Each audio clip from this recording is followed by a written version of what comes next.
Here's Brody Brazil. You know, I was pretty sure that the day Major League Baseball approved the A's relocation to Las Vegas, that we would also find out a lot of the details we had been expecting, like a ballpark design or renderings or a private financing plan or where this team would call home for the interim years of 2025, 2026, and 2027. But none of that came out.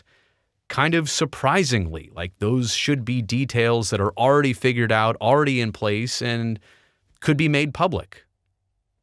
But we don't have that information, and maybe some of it doesn't exist. I said that we found out literally nothing new the other day. Oh, but maybe there is something we did find out.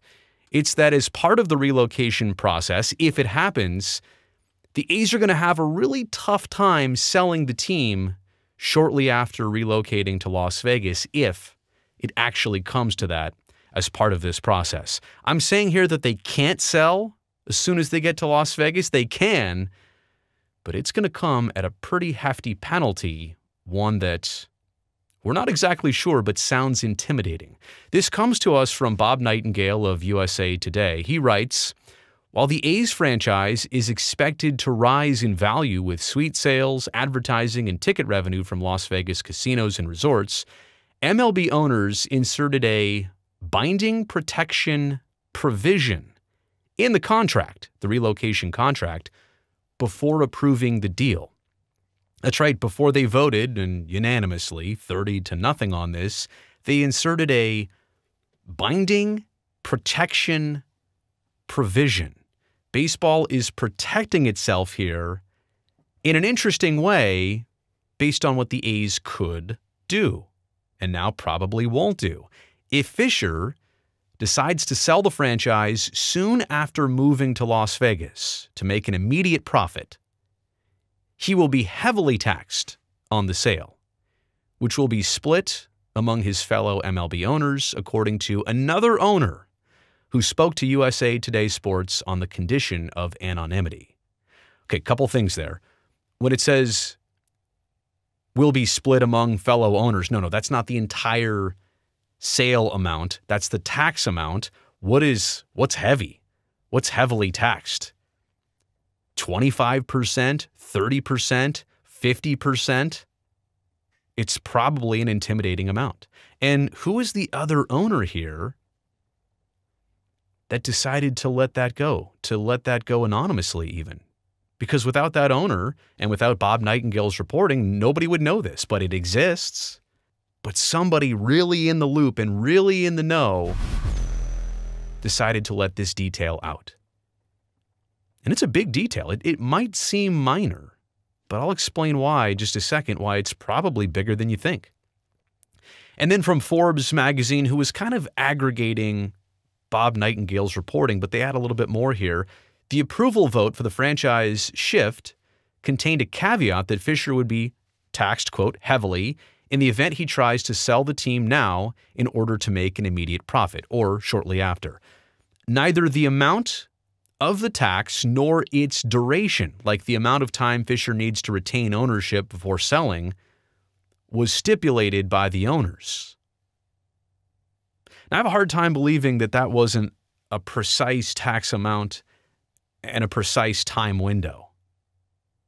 Any tax Fisher is charged would be divided among the 29 remaining teams, as I just said, but it says neither of those two things, the amount or its duration, were stipulated by the owners. You would think that it would be very detailed. A percentage and a time span. 10 years, no selling, otherwise we're taxing you whatever percent. However many years, however many percentage points. But I think the word's heavily in there. Maybe it's more to the advantage of owners that if those details weren't given, then it's arbitrary.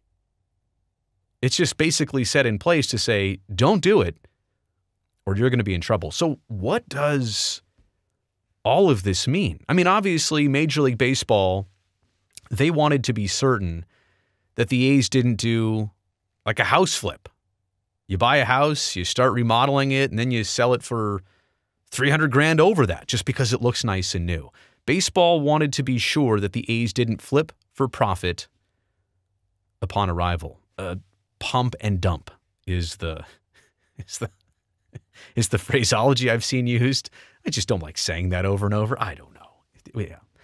But it is a thought. It is a way to make money. Certainly the value is instantly going to go up, even right now. The A's have approval for Las Vegas. They have a home in Oakland.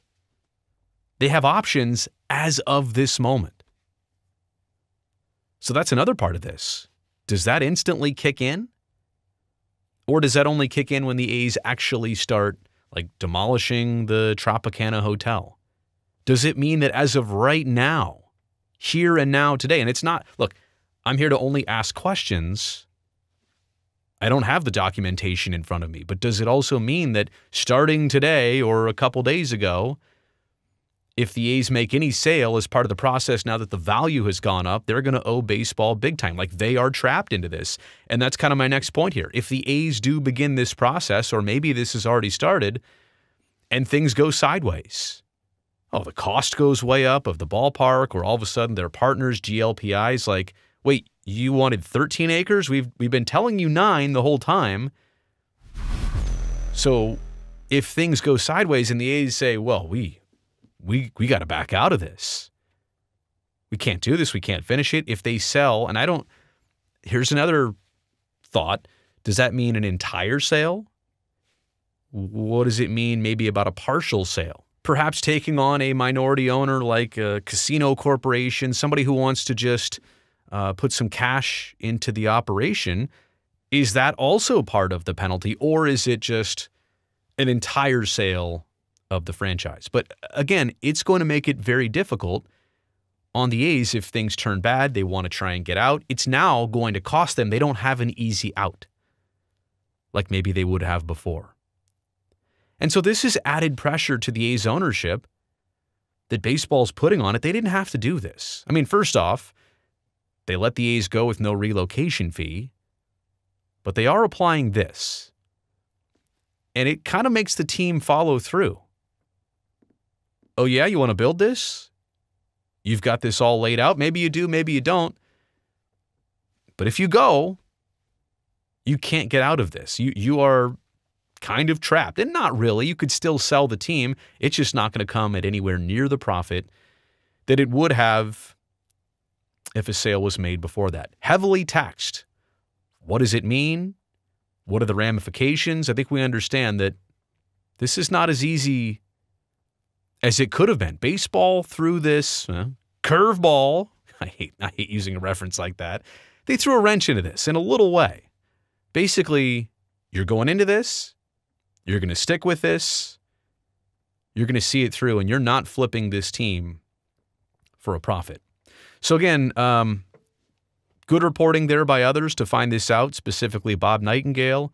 And again, it's not to say that they can't sell the team now or shortly after a relocation, but it is going to come at a heavy cost that does sound intimidating. You made it here at the end of the video. You know I appreciate that. Thumbs up down below. Also, don't forget to subscribe to the channel so I can definitely see you back here next time.